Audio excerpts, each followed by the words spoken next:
അറിയിക്കുന്നതാണ്.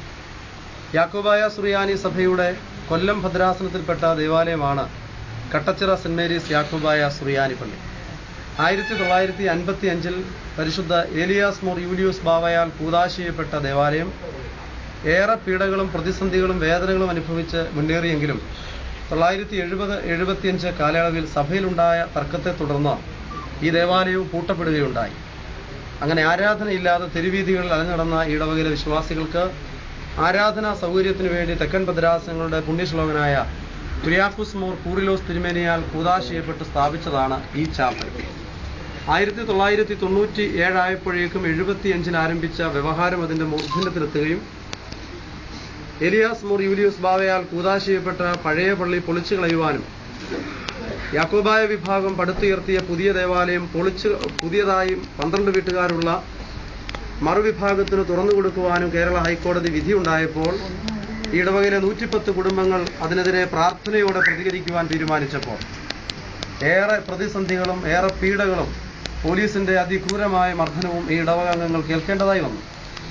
എന്നാൽ പരിശുദ്ധ ദൈവമാതാവിന്റെ മഹാവലിയ മധ്യസ്ഥതയാൽ 2000 ഓഗസ്റ്റ് മാസം 15 ദൈവമാതാവിന്റെ വാങ്ങിപ്പ് പെരുന്നാൾ ദിവസം 25 വർഷത്തെ ബന്ധനത്തിനൊടുവിൽ ബഹുമാനപ്പെട്ട ഇന്ത്യൻ സുപ്രീം കോടതി വിധിയെ തുടർന്ന് ആ ദേവാലയം എന്നേക്കുമായി നമുക്ക് തുറന്നു ലഭിച്ചു. അന്നു മുതൽ ഇന്നയോളം ആ ദേവാലയം യാക്കോബായ സുറിയാനി സഭയുടെ ഏറ്റവും പ്രൗഢഗംഭീരമായി നിലനിൽക്കുന്ന ചരിത്രത്തിന്റെ ഒരു പതാക പോലെ മിന്നിത്തിളങ്ങി നിൽക്കുകയാണ്. ഈ ചാപ്പലിൽ ബുധൻ വെള്ളി ദിവസങ്ങളിൽ പ്രാർത്ഥനയും എല്ലാ രണ്ടാം ശനിയാഴ്ച വിശുദ്ധ കുർബാനയും എല്ലാ ദിവസവും ദേശവാസികൾ ഒത്തുകൂടി സന്ധ്യാപ്രാർത്ഥനയും നടന്നി വരവെയാണ് ഈ കഴിഞ്ഞ ഒക്ടോബർ മാസം 21 ബുധനാഴ്ച ദൈവമാതാവിന്റെ ഈ ചിത്രത്തിൽ നിന്ന് ഈ തൈലം ഒഴുകിയിറങ്ങിയത്.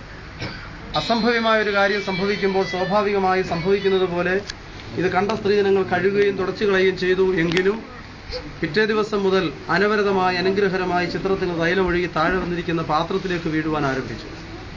9 ദിവസം കഴിഞ്ഞപ്പോൾ ഇതിൽ നിന്നെടുത്ത ഫോട്ടോകൾ വിശ്വാസികൾക്ക് സൗജന്യമായി കൊടുത്തു. എങ്കിൽ അതിൽ നിന്ന് ത്രോണോസിൽ വെച്ച 3 ചിത്രങ്ങളിൽ നിന്നും തൈലം ഒഴുകുവാൻ ആരംഭിച്ചു. 30 ദിവസം പൂർത്തിയായ നവംബർ മാസം 21 ഇവിടെ വിശുദ്ധ കുർബാന അർപ്പിക്കുന്ന തക്സായിൽ നിന്ന് തൈലം ഒഴുകുവാൻ ആരംഭിച്ചു. വ്യത്യസ്തങ്ങളായ അടയാളങ്ങളിലൂടെ അത്ഭുതങ്ങളിലൂടെ ദൈവം ഈ ലോകത്തിലൂടെ ചിലത് സംസാരിക്കുവാനുള്ള ദൈവത്തിന്റെ പദ്ധതി വെളിപ്പെടുത്തുമ്പോൾ ഇന്ന് 87 ദിവസം തികയുകയാണ്. 87ാമത്തെ ദിവസം ഇതുവരെ 20 കുപ്പികളിൽ ഈ സ്വർഗീയ സുഗന്ധ തൈലം ശേഖരിക്കുവാൻ ഈ ഇടവകയ്ക്ക് ഭാഗ്യം ലഭിച്ചപ്പോൾ അത് പരിശുദ്ധ സഭയുടെ ശ്രേഷ്ഠതയായി ഈ ഇടവക കണക്കാക്കുകയാണ്, കരുതുകയാണ്. ആഗമാന സുറിയാനി സഭയുടെ തലവൻ പരിശുദ്ധ മൊറാൻ മോർ ഇഗ്നാത്യൂസ് സാഖാപ്രഥമൻ പാത്രീർക്കീസ് ബാവ ഇത് സംബന്ധമായ റിപ്പോർട്ടുകൾ പഠിക്കുകയും പരിശോധിക്കുകയും ഇതിന്റെ വീഡിയോ ക്ലിപ്പിംഗ്സ് കാണുകയും ചെയ്തതിന്റെ അടിസ്ഥാനത്തിൽ ഈ മഹാത്ഭുതം നടന്നുകൊണ്ടിരിക്കുന്ന പരിശുദ്ധ ദേവാലയത്തെ ആഗോള മരിയൻ തീർത്ഥാടന കേന്ദ്രമായി പ്രഖ്യാപിച്ചിരിക്കുകയാണ്.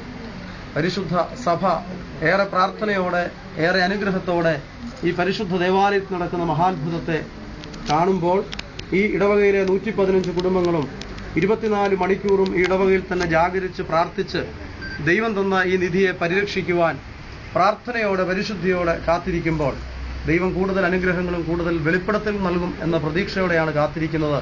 ഇവിടെ വരുന്ന ലക്ഷക്കണക്കിന് ഭക്തജനങ്ങൾക്ക് ഇത് ദർശന സായുജ്യമായി അനുഗ്രഹമായി മാറുമ്പോൾ രോഗസൗഖ്യത്തിനു പുറമെ മാനസാന്തരത്തിന്റെ അനുഭവത്തിനും പരിശുദ്ധ അമ്മയുടെ വലിയ വെളിപ്പെടുത്തൽ ഇടയാകട്ടെ എന്ന് പ്രത്യേകമായി പ്രാർത്ഥിക്കുന്നു.